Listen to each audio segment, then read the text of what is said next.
ത്രിയേക ദൈവത്തിൻ്റെ അതിപരിശുദ്ധ തിരുനാമം മഹത്വപ്പെടുമാറാകട്ടെ. അഞ്ചൽ താജ് എന്ന യുവ എഴുത്തുകാരൻ തൻ്റെ ഈ സ്നേഹം എന്ന പുസ്തകത്തിൽ കുറിച്ചു: ദൈവം ഭൂമിയിലേക്ക് അയക്കുന്ന മനുഷ്യർക്ക് ഹൃദയമുണ്ടാവണം എന്നവൻ ഉറപ്പിച്ചിട്ടുണ്ടാവണം. അതിൽ ചിലരൊക്കെ അവൻ്റെ ഹൃദയവുമായി ഭൂമിയിലേക്ക് വരും. നമ്മൾ അനുഗ്രഹീതരാണെങ്കിൽ മാത്രം നമ്മൾ ആ മനുഷ്യരെ ഭൂമിയിൽ കണ്ടുമുട്ടും. ദൈവത്തിൻ്റെ ഹൃദയവുമായി കടന്നു വന്ന വലിയ മനുഷ്യനാണ് നാം അനുസ്മരിക്കുന്ന ഭാഗ്യസ്മരണീയനായ പൗലോസ് മാർ പക്കോമിയോസ് മെത്രാപ്പോലീത്ത. യേശുതമ്പുരാൻ തൻ്റെ പരസ്യശുശ്രൂഷ വേളയിൽ തൻ്റെ അടുത്ത് വരുന്നവരോട് ചോദിച്ചു: what can I do for you? ഞാൻ നിനക്ക് വേണ്ടി എന്ത് ചെയ്തു തരണം എന്ന്.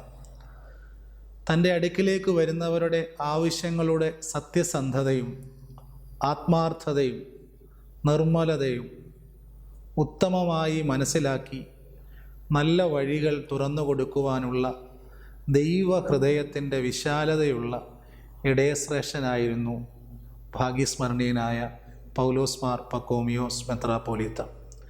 പ്രതീക്ഷയറ്റ മനുഷ്യരിലേക്ക് കടന്നു വരുന്ന ദൈവത്തിൻ്റെ ഹൃദയം. ദൈവത്തിൻ്റെ ഹൃദയം തൻ്റെ ആടുകൾക്ക് വേണ്ടി തൻ്റെ ജീവനെ ബലിയർപ്പിക്കുന്നതാണ്.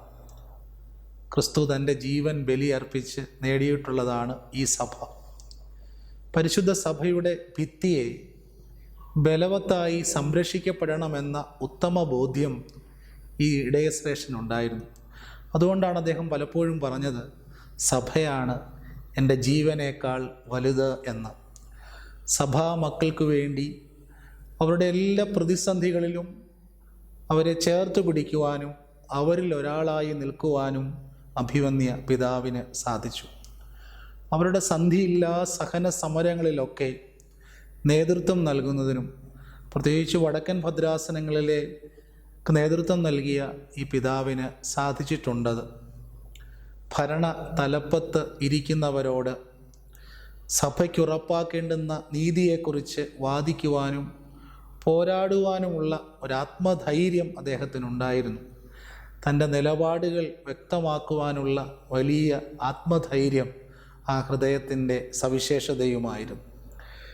പിതൃവഴി പരിശുദ്ധനായ ഗീവർഗീസ് തിതിയൻ ബാവ തിരുമേനിയുടെയും മാതൃവഴി പരിശുദ്ധ വട്ടശ്ശേരി തിരുമേനിയുടെയും കുടുംബത്തിലാണ് ഉന്നതമായ ആത്മീയ സാഹചര്യങ്ങളുള്ള, ആത്മീയ നൽവരങ്ങളുള്ള മാതാപിതാക്കൾക്ക് മകനായി അദ്ദേഹം ജനിച്ചത്.